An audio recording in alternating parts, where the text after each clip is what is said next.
ऐसा कहा देंगे मैं उसका जान यही मार देंगे, मैं कहता हूँ। हाँ उसको मार देंगे, मैं कहता हूँ। हम उसको जो इनको वायरस कहेगा वो गद्दार है देश का। ये बच्चे अपने जो ना हक की लड़ाई लड़ रहे हैं, बताइए हैं, इनको वायरस करें, शर्म आनी चाहिए जिनको वायरस करें। वो गद्दार है, मैं कहता हूँ, देशद्रोही है। सत्ता का इतना घमंड है और इतने ये शातिर हैं कि इन्होंने मशीनों में इन चीज़ों में सेटिंग कर दी है कि जनता का डर ही नहीं है। जेलों के अंदर 99% बेचारे निर्दोष लोग फंसे हुए हैं। निर्दोष लोग जेलों में, निर्दोष लोग फड़े हैं साहब। किस वजह से? क्योंकि पुलिस का गलत रवैये के कारण जो गलत लोग हैं, जो क्रिमिनल हैं, उनसे पैसा ले लिया निर्दोष के नाम। श्री राम, जय श्री राम, ये आतंकवादी मैं कहता हूँ। जय श्री राम मैं भी कहता हूँ, मैं लेकिन दोनों में ट्यूनिंग में फर्क है ना, दोनों में ट्यूनिंग में फर्क है ना। जो करता जय श्री राम वो आतंकवादी है, और जो कहता है जय श्री राम वो आतंकवादी नहीं है, वो सच्चा सनातनी है। हम सनातनी है। अगर कोई आंदोलन होते थे तो उनसे बात करती थी, उनको खौफ होता था कि अगर ये लोग जनता नाराज होगी तो हम सत्ता से बेदखल हो जाएंगे। लेकिन आज इनको सत्ता का इतना घमंड है और इतने ये शातिर हैं कि इन्होंने मशीनों में इन चीज़ों में सेटिंग कर दी है कि जनता का डर ही नहीं है, जनता का खौफ ही नहीं है। चाहे पूरा देश आंदोलन करे, पूरा देश 144 करोड़ या 140 करोड़ है, वो यहाँ पूरे यहाँ पर आ जाए, जंतर मंतर पर, देश में कहीं भी आ जाए, इनको खौफ नहीं। क्योंकि ये इंसानों के वोट से थोड़ी जीतते हैं, ये तो मशीनों से जीतते हैं साहब। इसलिए मैं तो कहता हूँ पूरे देश को जागना पड़ेगा। ये जो बच्चे कर रहे हैं इनमें हम लोग सारे फौजी हैं, देखिए साहब हैं, हम सब फौजी हैं। हमारी ट्रेनिंग साहब, हमारी एक सरसरी नज़र से हम देख लेते हैं या कौन गुंडा है, कौन बदमाश है, कौन हिंदुस्तानी है, कौन पाकिस्तानी है। यहाँ सारे के सारे बच्चे देशभक्त हैं, गरीबों के बच्चे हैं, मंत्रियों के बच्चे तो नहीं यहाँ पर, क्योंकि उनको तो अय्याशी करने से मौका नहीं मिलता। ये बेचारे गरीबों के बच्चे हैं और ये अपने हक की लड़ाई लड़ रहे हैं। जिस देश में 89 बार पेपर लीक हो गए हों, कितने 89 टाइम्स, कमाल की बात है। उनकी नैतिकता नहीं है, बताइए। इतनी शर्म आनी चाहिए सरकार को, जरा सी भी लज्जा है तो विचार करिए और तुरंत प्रभाव से। जो हमारे यहाँ पर सोनम वांगचुक जी बैठे हैं, अरे आज 6वां दिन है, मैं भी गया था मंच पे, उनकी बॉडी बता रही है, उनका चेहरा बता रहा था कि चेहरे में जान नहीं बची। क्यों? आदमी अन्न नहीं खाएगा तो कहाँ उसको अंदर जान बचेगी। तो ये कंडीशन हो चुकी है, लेकिन आज तक सुन नहीं रही। मैं सभी से, मेरे देश के जितने युवा हैं, मेरे देश के युवा हैं, ये आवाज़ सब तक जानी चाहिए। वीडियो को वायरल करो और एक बच्चा, ये मौका है मेरे भाइयों। मैं बीजेपी के अंधभक्तों से भी विनती करता हूँ, क्या आपके बच्चे एग्जाम नहीं देते क्या? जिस प्रकार के ये पेपर लीक होते हैं, क्या उन पेपर लीकिंग में क्या आपके उन पेपरों में आपके बच्चे नहीं बैठते क्या नहीं बैठते? ये आपके बच्चों के भी भविष्य को बर्बाद करें। लेकिन आपकी पता नहीं आपको कैसी पट्टी बंदी है कि अगर हम यहाँ पर आए हैं, ये बच्चे आए हैं तो मुझे भी कहने लगेंगे अरे ये तो देशद्रोही फौजी है, हमें भी कहने लगेंगे। लेकिन भाई आपको तो जेल भी भेज दिया था। हाँ मैं बता दिया ना, वो मकान बनाने की वजह में, मैं एक फौजी हूँ, मैं बताता हूँ मैं क्रांतिकारी कैसे बना। मैं क्रांतिकारी बना इसी बीजेपी गद्दार पार्टी के कारण। क्यों बना? 2011 में मकान बना रहे थे 2 फौजी मिलकर बेटा, द्वारका सेक्टर 7 में E946 मेरा मकान नंबर था। और बीजेपी के कानों तक, मोदी साहब आप तक ये आवाज़ पहुंचे ना, तो देश की जनता तक आवाज़ पहुंचे, तो सभी से विनती है इतना वीडियो वायरल करना ताकि सभी को पता चले इनका काला चेहरा बीजेपी का है। एक सैनिक से घूस मांगी गई 5 लाख रुपए मकान बनाने के एवज में।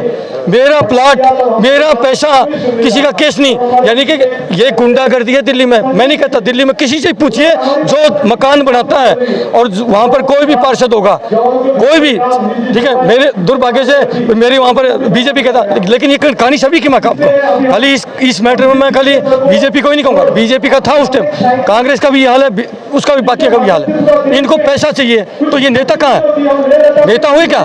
आप आदमी अपना मकान नहीं बना सकता है, ऐसा हमारा मकान, प्लॉट हमारा और मकान नहीं बना सकता।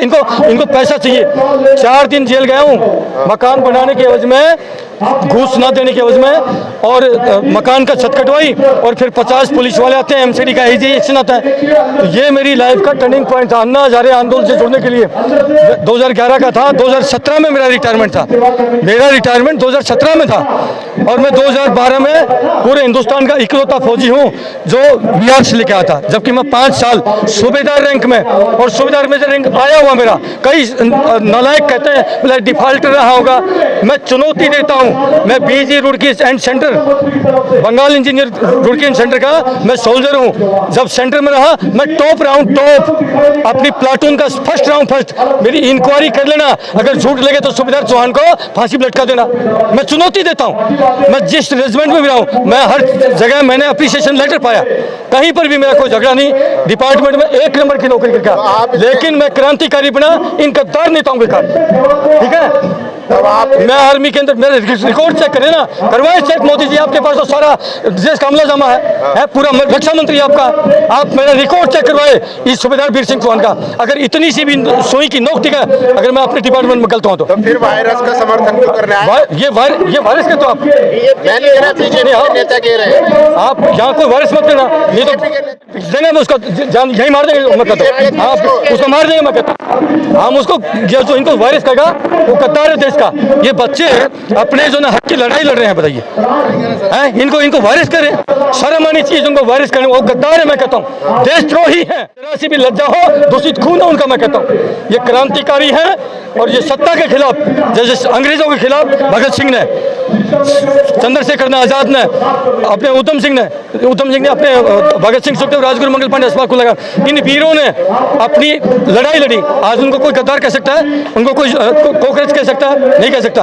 वो योद्धा थे, ये योद्धा हैं। ये सत्ता के खिलाफ सिर उठा के सीना तान करके लड़ाई लड़ने वाले योद्धा कहता हूँ। मैं सैल्यूट करता हूँ इन सारे को। और बीजेपी के नेताओं को इस तरह की लैंग्वेज हो गई है। आए दिन उनकी आंखों में चर्बी चढ़ गई बेटा, उनकी आंखों में चर्बी चढ़ गई है। देश का हराम का खा करके देश को लूट लिया। मैं कहता हूँ देखो शशि का क्या नाम उनका, शुक्ला का, सुशील शुक्ला अपने यूपी पुलिस का सिपाही है। उसने भ्रष्टाचार के खिलाफ एक आवाज कही। उसने क्या कहा? हर आईपीएस अधिकारी का साल में एक बार ब्रेन मैपिंग जो है वो टेस्ट हो जाए। दूध का दूध, पानी का पानी हो जाएगा। दूध का दूध पानी। मैं सैल्यूट करता हूँ भाई साहब उस सिपाही को। मैं पुलिस के खिलाफ नहीं हूँ, लेकिन पुलिस का जो रवैया है उसके खिलाफ हम। जेलों के अंदर ध्यान से सुनने के अंदर 99% बेचारे निर्दोष लोग फंसे हुए हैं। निर्दोष लोग जेलों में, निर्दोष लोग फंसे हैं साहब। किस वजह से? क्योंकि पुलिस का गलत रवैये के कारण। जो गलत लोग हैं, जो क्रिमिनल हैं, उनसे पैसा ले लिया निर्दोष के नाम। न्याय नहीं है साहब, न्याय नहीं है। पुलिस ने तो बिल्कुल अपनी वर्दी की इज्जत खो दी है। सर सोनम वांगचुक जी का 5 किलो वजन घट गया। भाई क्या करेगा एक आदमी? जब आदमी खाना करे तो मैं तो सरकार से विनती कर सकता हूँ कि देखिए अभी भी ये पूरा देश विनती करता है, आप वहाँ सत्ता में बैठे हैं और इस बात का अहंकार ना करें। आप कोई युद्ध लड़के नहीं आए, आप कोई भुजाओं के दम पर नहीं आए, कोई लड़ाई जीत के नहीं आए। आपने जनता से भीख मांगी, वोट की जनता ने आपको विश्वास किया कि आप अच्छी सेवा करेंगे, इस वजह से आप सिंहासन में बैठे हैं। अगर युद्ध लड़ना हो तो हम खड़े हैं ना, हम चुनौती देते हैं। आओ किसी की बीजेपी का कोई नेता है तो आओ, तो पता चल जाए, या किसी भी का भी कोई नेता हो, अगर तुम इतने बड़े योद्धा हो तो आओ हमारा मुकाबला करो। युद्ध नहीं जीत रखा। आप लोग थोड़ी सी लज्जा रखिए, इस देश को दोनों देश रहने दीजिए। देश में नफरत फैला रखी है, हिंदू मुसलमान। अभी हमारे साथी ने कह दिया कि यहाँ पर श्री राम, जय श्री राम, ये आतंकवादी। मैं कहता हूँ जय श्री राम, मैं भी कहता हूँ मैं, लेकिन दोनों में टूनिंग में फर्क है ना, दोनों में टूनिंग में फर्क है ना। जो करता है जय श्री राम वो आतंकवादी है, और जो कहता है जय श्री राम वो आतंकवादी नहीं है, वो सच्चा सनातनी है। हम सनातनी कह दिया तो कुछ दलाल प्रवृत्ति के लोग होती है हर जगह। हिंदू विरोधी इनको, अरे भाई हम पक्के हम हिंदू हैं, लेकिन हम सैनिक हैं। सेना में हिंदू मुसलमान नहीं होता, सेना में हिंदू मुसलमान नहीं होता। अरे सेना में तो जिस प्रकार से भाईचारे के साथ हम देश की रक्षा करते हैं। ये लोग इस्तीफा मांग रहे हैं, जबकि राजनाथ सिंह बोले हैं ये बीजेपी की सरकार है, हमारे इसमें इस्तीफे नहीं होते। अरे राजनाथ जी देश के कितने 6 सैनिक शहीद हुए इस ऑपरेशन सिंदूर में, 6 सैनिक। और राजनाथ जी कह रहे हैं संसद में खड़े होकर कि हमारी एक भी सैनिक की क्षति नहीं हुई। 13 महीने के बाद अगर जरा सी भी लज्जा हो आपको राजनाथ जी तो चुल्लू पर पानी में डूब के मर जाओ आप, जरा से भी लज्जा हो।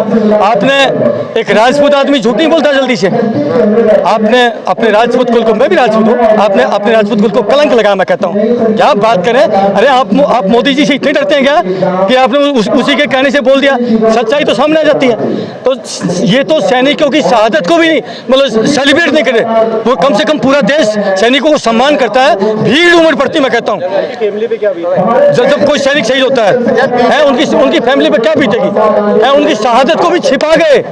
कमाल के बात यार, इतने बड़े गद्दार हैं ये लोग, इतने बड़े गद्दार हैं। और 11 महीना चला था और तकरीबन 1000 लोग मरे थे। ये लोग कितने लोगों के बाद कितने प्रधानमंत्री थे, कितने दिन में इस्तीफा होगा, कुछ आइडिया?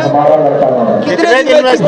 ये बेशरम सरकार है, ये इस्तीफा नहीं देगी, इनके अलग में देके निकालना पड़ेगा, देश को जागना पड़ेगा। और मेरी अपील है जितने भी मेरे देश के क्रांतिकारी भाई हैं, वाकई जो इस देश से प्यार करते हैं, मेरी विनती है ये वीडियो को जितने फेंकना फैला दीजिए कि हम फौजियों की आवाज, हम भाइयों की आवाज पूरे देश तक पहुंचनी चाहिए और इस जंतर मंत्र पर तूफान मचना चाहिए। भाई इतनी प्रार्थना है। मैं कहता हूँ इनकी टांगे बबलिंग होनी चाहिए इन नेताओं की, जनता का जो है हुजूम देख करके ये होना चाहिए, हालत होनी चाहिए। शहीद की पत्नी है, बलिदानी की पत्नी है।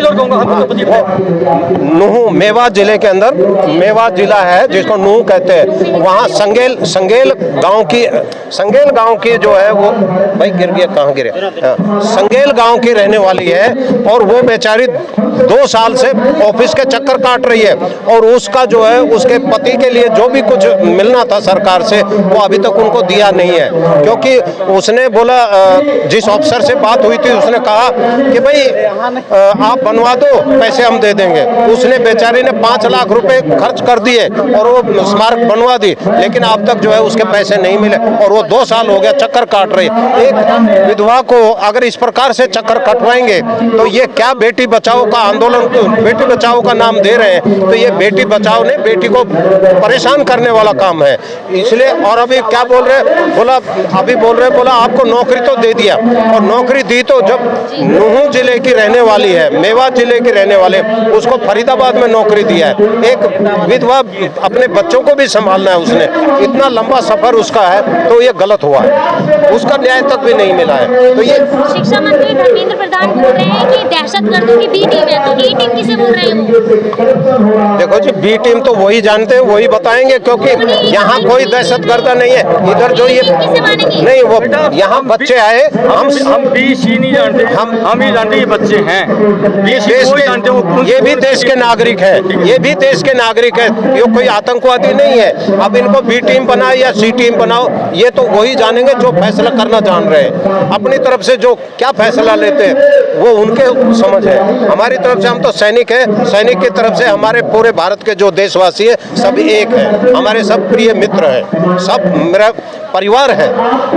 अब बच्चों की लगातार तबीयत बिगड़ती जा रही है, कल भी 3 एम्बुलेंस निकाली गई है। हाँ, प्रदर्शनी स्थल ये बड़े दुख की बात है। ये तो जो है बहुत दुख की बात है, क्योंकि कई बच्चों को मैंने देखा है, उनसे मिले, हम बात किया है। अब जो अनशन पर रहेंगे, जो शरीर के अंदर ये अन्न खा करके ही जीवित रहता है, अन्न और पानी के कारण ही जीवित है।